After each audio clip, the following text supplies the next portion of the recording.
Ridícula.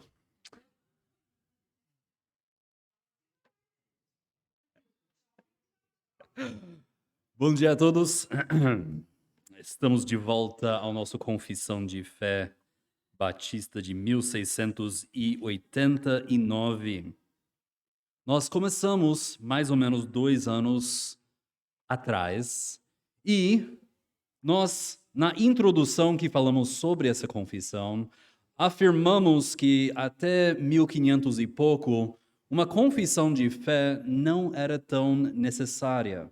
Existiam, sim, afirmações de doutrina, existiam credo, o mais antigo é credo dos apóstolos, porque cada vez que a igreja enfrentava alguma heresia ou alguma doutrina, era necessário afirmar o que a palavra de Deus ensinava sobre algum ponto específico.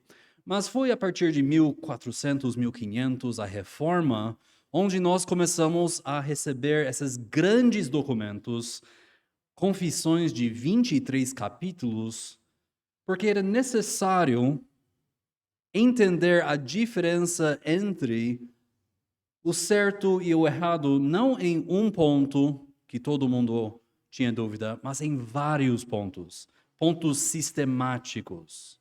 Por isso, aqui em capítulo 23, nós vemos que o capítulo é dos juramentos e votos lícitos.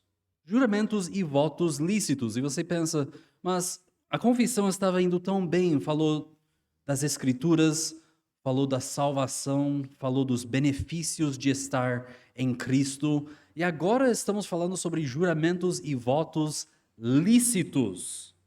Como se nós tivéssemos a prática de fazer juramentos e votos. Hoje nós não temos muito essa prática. Não chamamos muita atenção nisso no culto. Ou tal pessoa vai dedicar a sua vida para o Senhor pelo próximo ano. Não, nós não exaltamos esse comportamento. Mas a Igreja Católica, sim. Por isso, nós vamos ler esse capítulo inteiro, 5 artigos, e você vai ver que no 5º artigo, eles brigam diretamente com os católicos. Vamos lá. Capítulo 23 dos juramentos e votos lícitos. Um juramento lícito é a parte da adoração religiosa em que uma pessoa, jurando com verdade, retidão e discernimento, solenemente invoca a Deus para testemunhar o que ela jurou e para julgá-la de forma com a verdade ou falsidade do que proferiu. 2. Os homens devem jurar apenas pelo nome de Deus, o qual tem de ser usado com todo santo temor e reverência. Portanto, jurar em vão, ou precipitadamente por esse nome glorioso e temível, ou simplesmente jurar por qualquer outra coisa, é pecado e deve ser abominado. Entretanto, em questões significativas e importantes, um juramento é autorizado pela palavra de Deus, com a finalidade de confirmar a verdade e encerrar toda contenda. Assim, nessas questões, deve-se fazer um juramento lícito quando requerido por uma autoridade lícita. Pensa sobre os votos de casamento. É disso que eles estão falando. Autoridade lícita, juramento lícito, Deus, na presença de Deus, amigos e autoridades. Isso é voto lícito. 3. Quem quer que faça um juramento autorizado pela palavra de Deus tem de considerar devidamente a seriedade de um ato tão solene, não afirmando em seu voto nada além do que saiba ser verdade. Pois o Senhor é provocado por juramentos precipitados, falsos e vãos, e por causa deles a terra chora. Então, nos Estados Unidos, quando um testemunho vai perante o juiz prestar um depoimento, ele é chamado a jurar perante Deus os fatos que ele afirma são verdadeiros. A verdade completa, a verdade inteira e nada mais do que a verdade. 4. Um juramento deve ser feito com o sentido claro e comum das palavras, sem ambiguidade ou sem que se tenha em mente alguma reserva.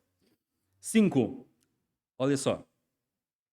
Um voto que não se deve fazer a nenhuma criatura, mas somente a Deus, tem de ser feito e realizado com o mais reverente cuidado e fidelidade. E lá vem as garrinhas. Entretanto, os votos monásticos de solteirice perpétua, pobreza professada e obediência regular que os papistas fazem estão tão longe de serem graus de uma perfeição mais elevada, que constituem, na verdade, ardis, supersticiosos e pecaminosos, nos quais nenhum cristão pode enredar-se. Isso é o capítulo 23 sobre juramentos e votos lícitos. Vamos orar. Senhor Deus e Pai, nosso desejo é aqui testemunhar do que a Sua palavra professa, proclama e nos ensina. Não queremos passar disso. Pela Sua graça, nos ajude, pelo Teu Espírito, nos apoia nessa missão. Em nome de Cristo que oramos. Amém. Eu quero te dar algumas ideias para cozinhar na sua sopa intelectual. Vai ser uma introdução e o primeiro artigo hoje, mas eu quero que vocês vão pensando sobre isso até a próxima aula. Não sei se vai ser eu ou se vai ser o Tiago, mas até a próxima aula vai pensando sobre essas coisas. A Bíblia fala sim sobre juramentos em Tiago capítulo 5. Abre as suas Bíblias em Tiago capítulo 5, versículo 12, por favor. Tiago é o irmão de Jesus. Ele foi convertido depois da ressurreição de Jesus Cristo. E ele tem algumas ideias e uma profundidade no ensino de Jesus Cristo que os outros escritores não tinham. Nota o que ele fala em versículo 12. Tiago 5, 12. Acima de tudo, apresentando alguma coisa de suma importância. Acima de tudo, porém, meus irmãos, não jureis nem pelo céu, nem pela terra, nem por qualquer outro voto. Agora, parece que Tiago está proibindo qualquer tipo de juramento ou voto.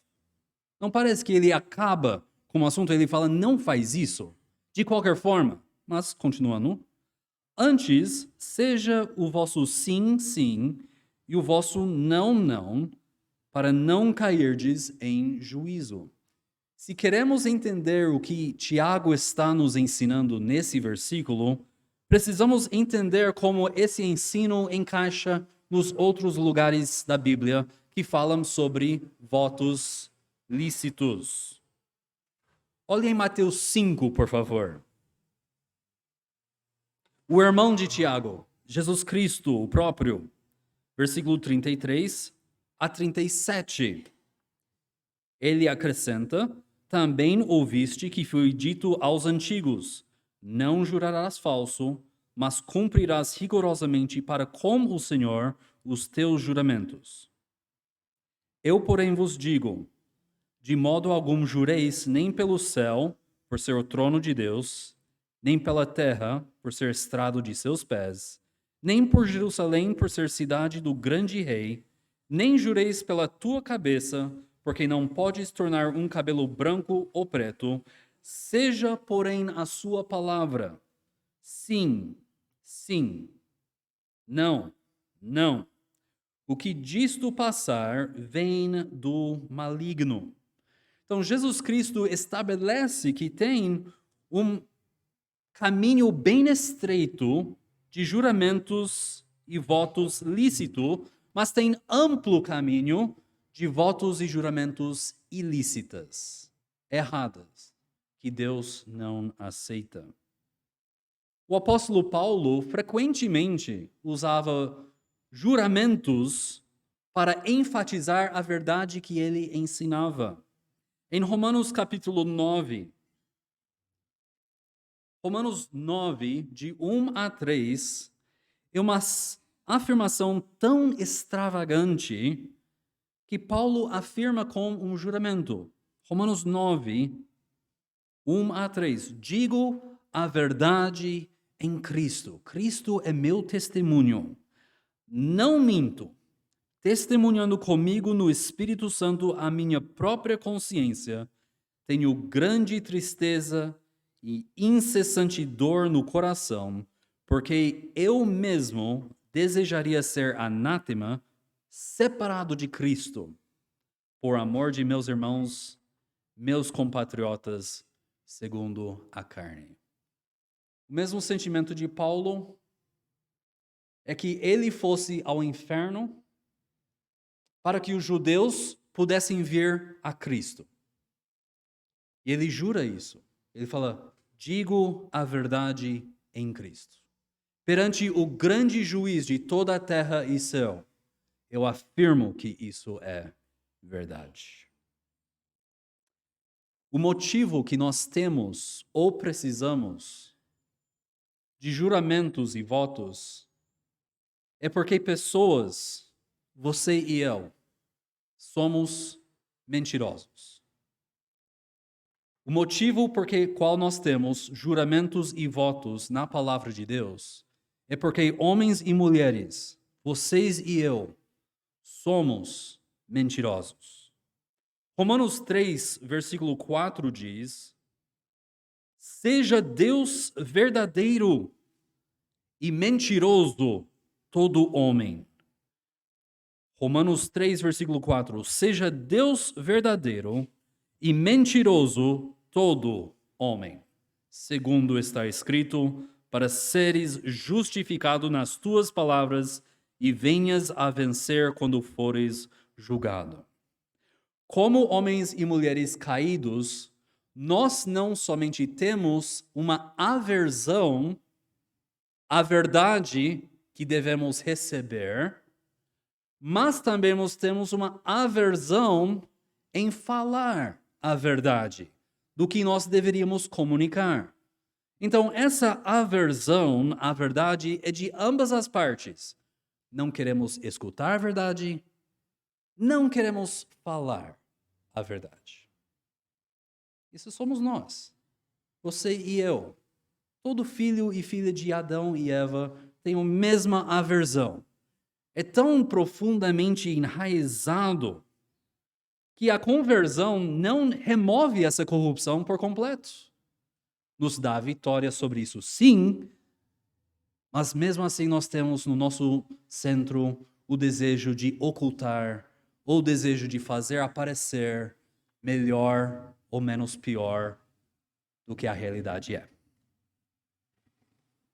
O primeiro mentiroso nas Escrituras era o serpente no Éden.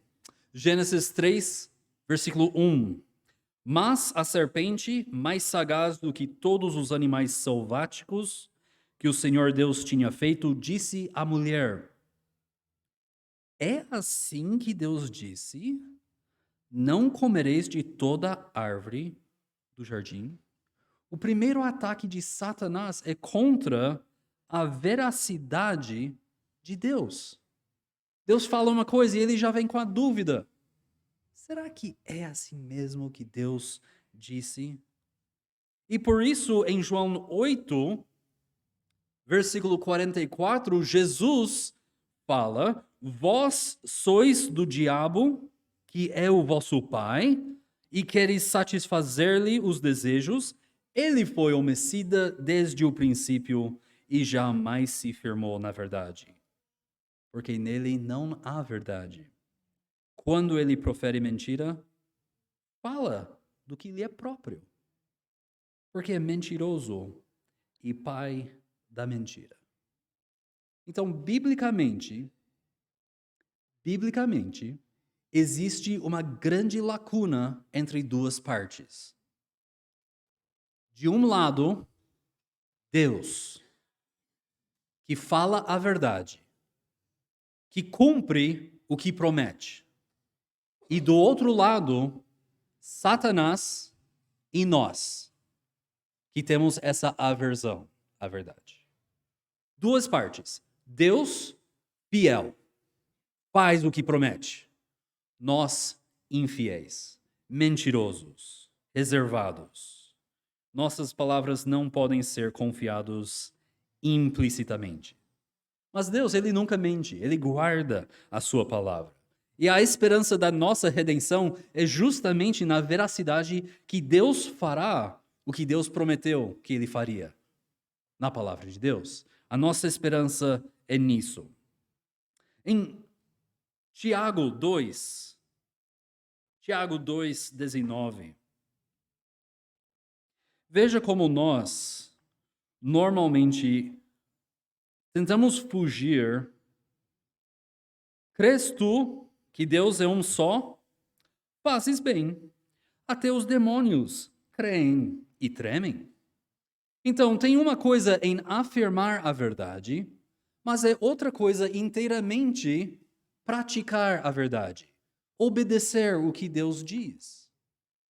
Eu posso vir aqui, eu posso começar a ensinar coisas erradas, e quando você vir me questionar, falar, Davi, por que você está fazendo isso? Eu falar, mas eu leio a mesma Bíblia que vocês, eu professo a mesma coisa que vocês. Mas é complicado essas coisas. Mas por causa que tem essa diferença entre falar alguma coisa e praticar outra coisa. E Tiago está afirmando aqui, você crê, você confessa que só um Deus existe? Parabéns! Os demônios no inferno creem a mesma coisa. Cadê a prova dessa crença? O cristianismo é muito mais do que crer que Deus existe.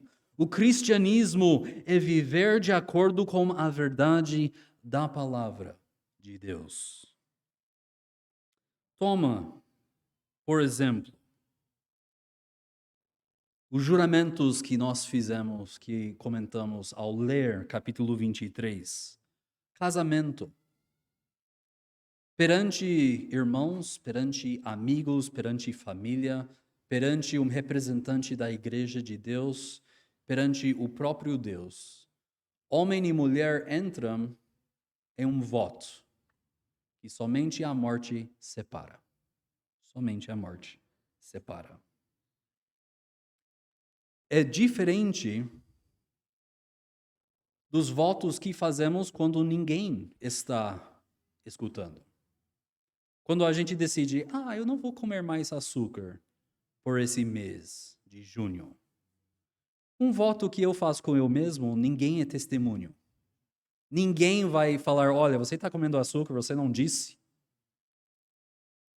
Mas quando nós fazemos a promessa perante essas autoridades da nossa sociedade, a qualquer momento pessoas podem vir e falar, David, você não está vivendo de acordo com o juramento que fez com a sua esposa, do qual eu fui testemunho. A qualquer momento, porque eles estão cientes desse juramento.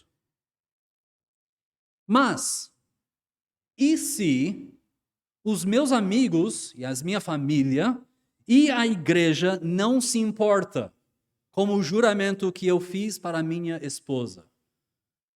E se eu convenço os meus amigos que eu tenho o direito de quebrar o juramento? E se a igreja não está sabendo, eles não comentam sobre a quebra do juramento? E aí? Deus importa. Deus importa. Eclesiastes 5:5. Deus nos adverte: melhor é que não votes do que votes e não cumpras. A igreja, você pode ir para longe da igreja, você pode fazer novas amizades, a sua família pode falecer, mas Deus importa como o juramento que aconteceu entre David e a sua esposa. Ele tem o poder de recompensar a obediência, a fidelidade a esse juramento. Ele tem o poder de punir a quebra desse juramento. Deus se importa e ele fala, melhor é que não votes do que votes e não cumpras.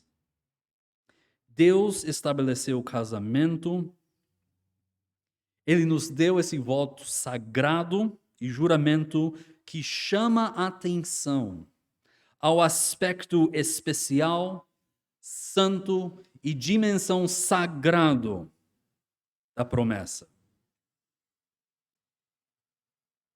E pelo motivo que nós somos caídos e pecaminosos, por ser a nossa palavra tão fraca, frágil, Deus nos deu juramentos e votos, porque juramentos e votos perante Deus fazem diferença. Fazem diferença. Terceiro mandamento, em Êxodo 20, versículo 7. Terceiro mandamento, Êxodo 20, versículo 7. Não tomarás o nome do Senhor teu Deus em vão, porque o Senhor não terá por inocente o que tomar o seu nome em vão. O ponto desse versículo, pelo menos como foi me ensinado quando eu era criança, era que cristão não deve usar palavrão. Esse era o foco desse versículo. Cristão não deve usar palavrão por causa de Êxodo 20, versículo 7. Eu não sei de onde veio essa interpretação de Êxodo 27. Eu não sei, eu gostaria de saber. Talvez eu vou pesquisar depois. Mas eu creio que não foi somente comigo que a gente aprendeu que Êxodo 27 está falando sobre cristão usando palavrão.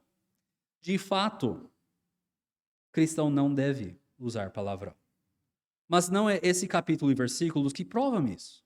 Nós temos outros. Em Gálatas, não saia da vossa boca palavra torpe alguma.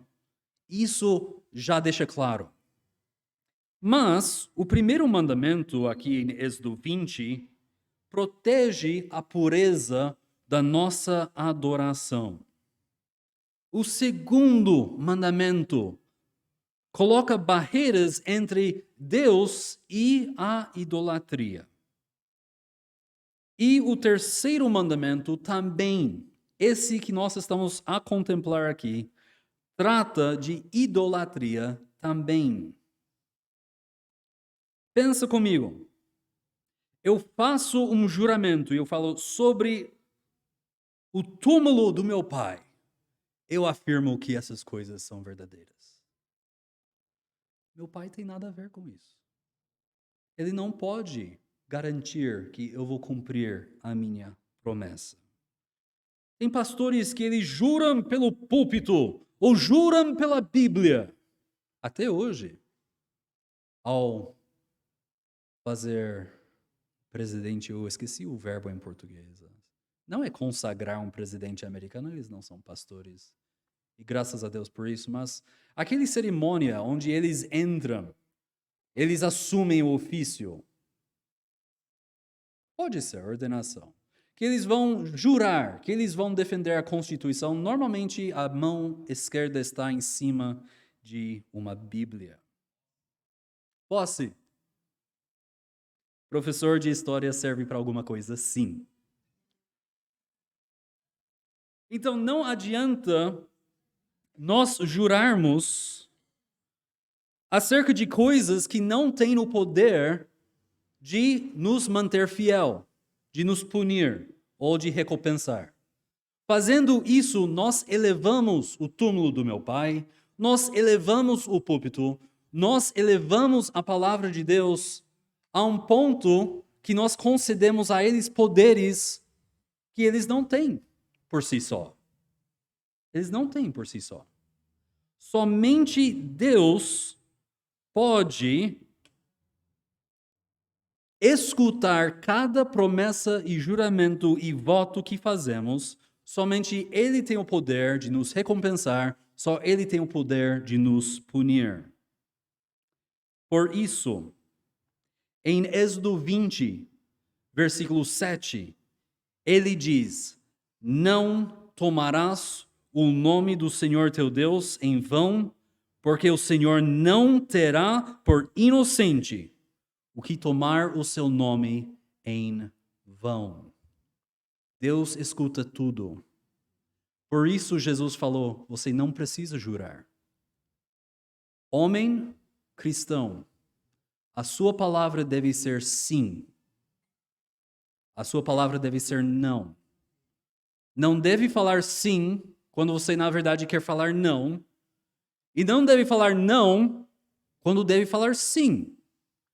Homem cristão importa como você usa as suas palavras.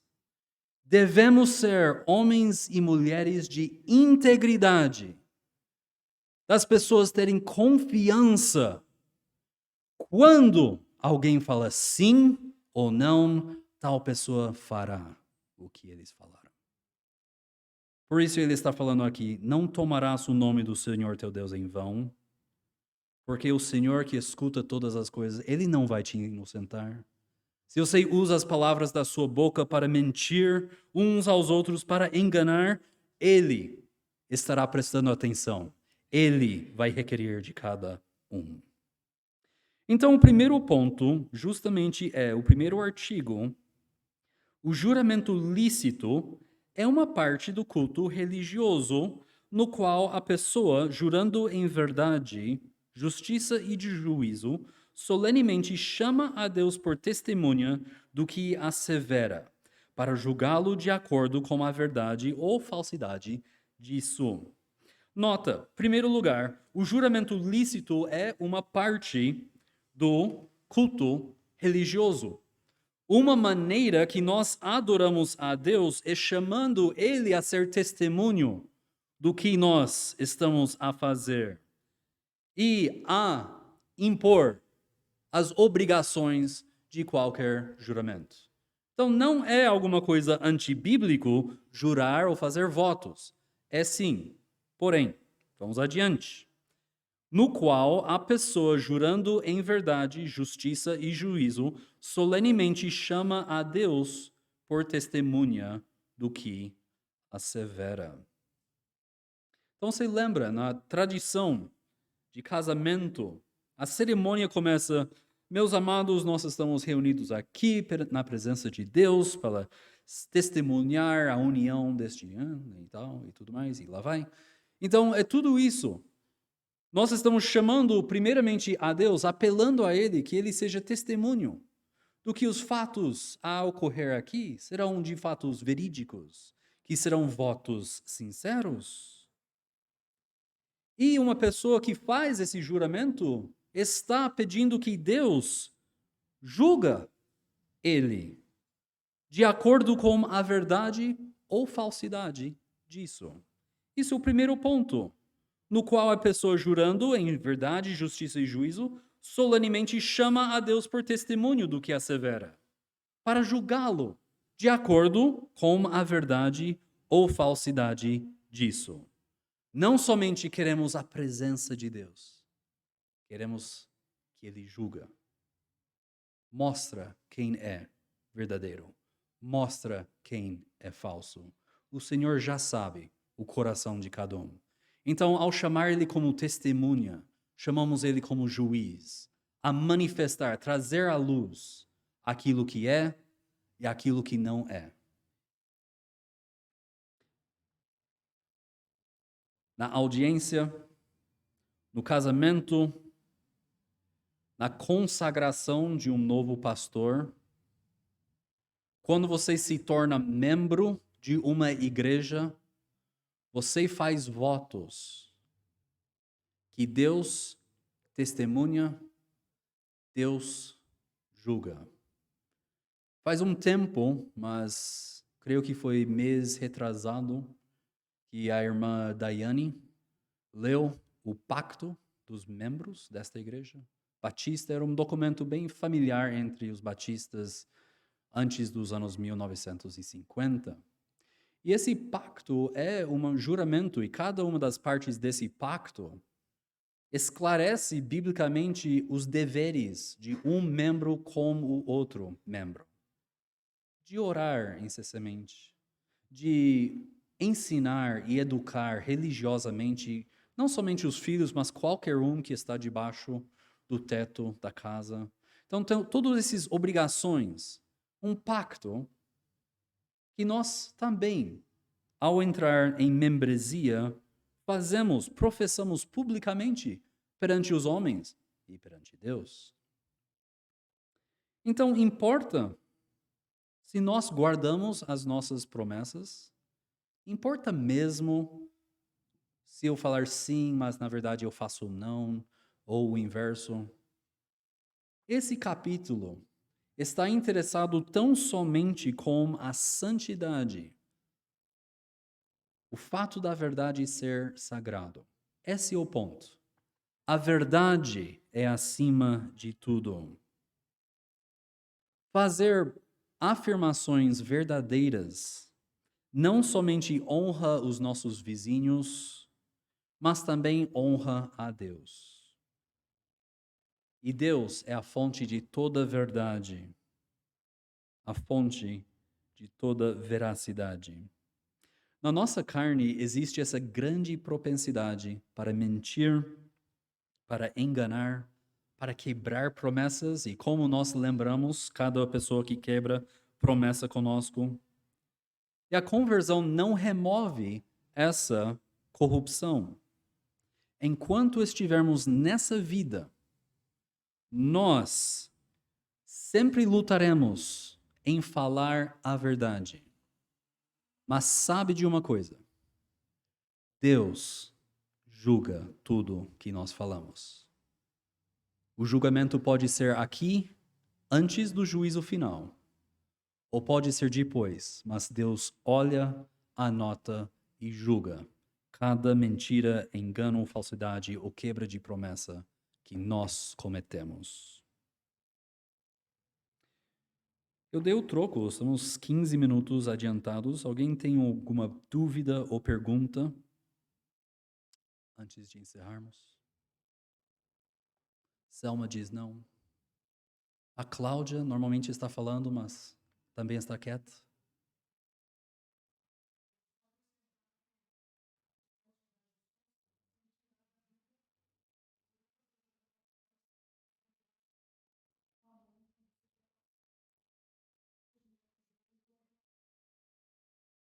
Estados Unidos ainda não.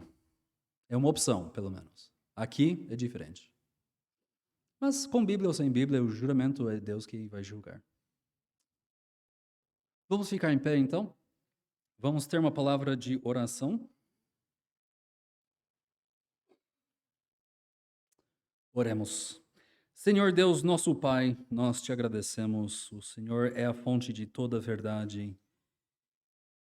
E ao passo que nós conhecemos ao Senhor e a Sua palavra, nós também conhecemos melhor a verdade sobre nós mesmos. Senhor Deus, em confessar a verdade sobre nós mesmos, pedimos que o Senhor lida com os nossos pecados em Cristo. Que o Senhor nos cobre da sua graça e misericórdia. Somos falhos, as nossas palavras não são dignas de tomar o seu nome na nossa própria boca. Senhor Deus, que nossas vidas, as nossas palavras, que o nosso testemunho nesta vida, nesta geração, em Presidente Prudente, seja um testemunho da grandeza que o Senhor pode fazer com um pecador salvo pela sua graça. Em nome de Cristo que oramos. Amém. Está encerrado.